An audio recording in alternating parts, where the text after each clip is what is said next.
राजस्थान ग्रामीण आजीविका विकास परिषद ये एक परिषद है जिसका गठन अक्टूबर 2010 में राज्य में पंचायती राज के अंतर्गत ग्रामीण विकास के कार्यों को आगे बढ़ाने के लिए किया गया था। इसे संक्षिप्त में जिस नाम से जाना जाता है वो है राजीविका। तो राजीविका नाम से ये परिषद स्थापित की गई है 2010 में और इसे सोसाइटी अधिनियम के तहत पंजीकृत किया गया है। दोस्तों, अगर बात करें तो हमारे जो माननीय मुख्यमंत्री हैं राज्य के, वे इसके अध्यक्ष हैं और जो मुख्य सचिव हैं उन्हें अधिकार प्राप्त समिति का अध्यक्ष बनाया गया है।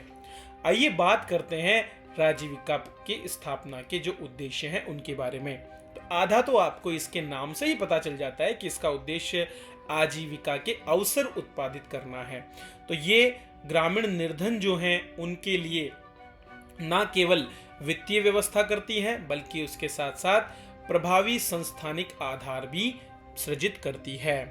इसका जो दूसरा उद्देश्य है वो है कंटिन्यूअस एक तरह से आजीविका प्रदान करना। मतलब जिस तरह से खेती में कुछ समय के लिए लोगों को रोजगार प्राप्त होता है, उसके बजाय निरंतर रूप से लोगों को दीर्घकालीन रोजगार के अवसर मिले, उसकी व्यवस्था इसमें की जाती है।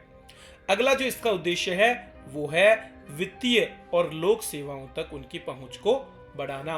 विशेष करके जो सेल्फ हेल्प ग्रुप्स हैं उनको ये ऋण के माध्यम से वित्तीय सहायता देने का कार्य करती है। इसके अलावा जिस तरह से आज 21वीं सदी में बदलाव हो रहे हैं उनको अडॉप्ट करने के लिए ये सक्षम बनाती है हमारे ग्रामीण क्षेत्र को, ग्रामीण लोगों को। अगर इसके बारे में, इसके लाभार्थियों के बारे में चर्चा करें तो जो भी लाभार्थी इसके हैं उनकी पहचान सामाजिक, आर्थिक एवं जाति आधारित गणना अर्थात SECC 2011 social, economic and caste based जो सेंसस है उसके आधार पर किया जाता है। इसका पूरा का पूरा जो उद्देश्य है वो टिका हुआ है सेल्फ हेल्प ग्रुप्स अर्थात स्वयं सहायता समूहों के इर्द गिर्द। तो ये स्वयं सहायता समूहों के निर्माण और उनको वित्तीय रूप से मजबूत करते हुए दीर्घकालीन रोजगार कार्यक्रमों के अवसर उत्पन्न कराने का काम करता है। आइए बात करते हैं राजीविका की जो संरचना है और किस प्रकार से ये काम करती है, किस दृष्टिकोण से काम करती है और राजीविका के अंतर्गत कौन सी योजना है जो महत्वपूर्ण है, उस पर भी हम बात कर लेते हैं। तो दोस्तों, अगर हम पहले इसके परियोजना दृष्टिकोण की बात करें कि कैसे ये काम करती है, तो इसका दृष्टिकोण है सबसे पहले तो बहुत से सेल्फ हेल्प ग्रुप्स को तैयार करना और उनको एक बेहतरीन संरचना को विकसित करने में मदद करना।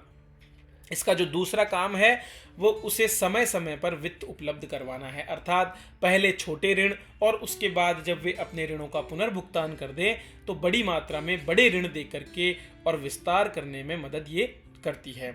बचत एवं साख मॉडल पर ये काम करते हैं जिसमें न केवल सेल्फ हेल्प ग्रुप की जो बचत होती है उनको ऋण पर देकर उनको जो है अतिरिक्त लाभ भी प्रदान किए जाते हैं। आजीविका के स्रोत केवल और केवल कृषि या पशुपालन पर निर्भर न रहकर ग्रामीण क्षेत्र के लोग अन्य आजीविका के स्रोत बना सकें, उस पर भी ये काम करती है। इन सभी गतिविधियों से न केवल सामाजिक रूप से बल्कि आजीविका की दृष्टिकोण से भी लोगों को सुरक्षा प्राप्त हो पाती है। इसके अंतर्गत जो गतिविधियां वर्तमान में चल रही है उनमें नए संगठनों का निर्माण करना, उनकी कैपेसिटी बिल्डिंग अर्थात क्षमता संवर्धन का कार्य करना, वित्तीय समावेश या फाइनेंशियल इंक्लूजन करना, आजीविका के अवसरों का विकास करना और कन्वर्जेंस अर्थात समूहीकरण की गतिविधियां। इनमें से वित्तीय समावेशन को थोड़ा समझ लें तो ज्यादा बेहतर होगा। वित्तीय समावेशन का तात्पर्य होता है समाज का जो निम्नतम और सुविधा से वंचित जो वर्ग है उस वर्ग को विभिन्न प्रकार की वित्तीय सेवाएं प्राप्त करने में सक्षम बनाना, विशेष करके अफोर्डेबल कॉस्ट पर उन्हें बचत की, उन्हें बैंकिंग की, पेमेंट्स रिलेटेड, बीमा और ऋण संबंधी सुविधाएं उपलब्ध हो। ये सारी गतिविधियां वित्तीय समावेशन के अंतर्गत आती है और इसका जो मुख्य बिंदु है वो है सुविधा से वंचित निम्नतम वर्ग जो हमारे समाज का है वह। कन्वर्जेंस का मतलब होता है एक से अधिक विभिन्न प्रकार के कार्यक्रमों को एक जगह पर लाना अर्थात अभिसरित करने का प्रयास करना। पूरा का पूरा राजीविका कार्यक्रम एक योजना के चारों तरफ टिका है जिसका नाम है दीनदयाल अंत्योदय योजना, नेशनल रूरल लाइवलीहुड मिशन। यहाँ पर जो आपको ये जो दो नाम दिख रहे हैं, ये दरअसल दो अलग अलग समय पर इस योजना को दिए हुए नाम हैं। दरअसल इस योजना को ग्रामीण विकास मंत्रालय जो भारत सरकार का है उसके द्वारा चलाया जाता है, और इसका मूल उद्देश्य जितने भी हमारे सेल्फ हेल्प ग्रुप्स हैं उनको बढ़ावा देते हुए, स्वरोजगार को बढ़ावा देते हुए ग्रामीण गरीबों को एक साथ लाना है। तो इसके नाम से ही आपको पता चल जाएगा, जहां ये अंत्योदय के विकास के लिए काम कर रही है वहीं पर इसका उद्देश्य आजीविका उपलब्ध कराना है। इस योजना को आज शुरू नहीं किया गया, बल्कि काफी समय पहले जब जनता दल की सरकार आई थी देश में पहली बार आपातकाल के बाद, तब एकीकृत ग्रामीण विकास कार्यक्रम के रूप में इसे शुरू किया गया था। इसके बाद 1999 में वाजपेयी सरकार के दौरान इसे स्वर्ण जयंती ग्रामीण स्वरोजगार योजना के रूप में लागू किया गया। वर्ष 2011 में इसका नाम परिवर्तित करते हुए राष्ट्रीय ग्रामीण आजीविका मिशन कर दिया गया, और 25 सितंबर 2015 को नई एनडीए सरकार के द्वारा इसे दीनदयाल अंत्योदय योजना नेशनल रूरल लाइवलीहुड मिशन के नाम से जाना जा रहा है। इस योजना के एक घटक के रूप में एक विशेष योजना का आयोजन किया जा रहा है जिसका नाम है राष्ट्रीय ग्रामीण आर्थिक रूपांतरण परियोजना, national rural economic transformation programme.